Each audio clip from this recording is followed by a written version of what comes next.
तर सीजीपीचे संस्थापक अभिजित दिपकेंनी पुन्हा एकदा आंदोलनाचा इशारा दिलाय। पोलिसांकडून विद्यार्थ्यांचा छळ सुरू राहिल्यास पुन्हा आंदोलन करणार असं दिपकेंनी म्हटलंय। विद्यार्थ्यांना जेलमधून सोडा, गुन्हे मागे घ्या अशी मागणी देखील दिपकेंनी केली आहे। सरकारनं जाणीवपूर्वक कोंडी करणं थांबवावं असं देखील अभिजित दिपकेंनी म्हटलं।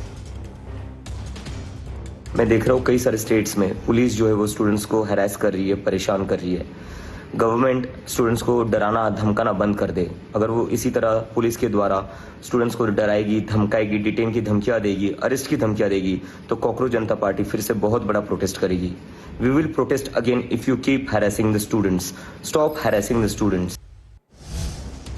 केंद्रीय गृह सचिव आयबी प्रमुख आणि गृहमंत्री अमित शहा यांच्यात बैठक झाली। दोघांमध्ये 40 मिनिटं चर्चा झाली। आंदोलकांवरील एफआयआर तपास सुरू ठेवण्यास कोर्टानं सांगितलं असून त्यावर सीजेपीनं आक्षेप घेतला।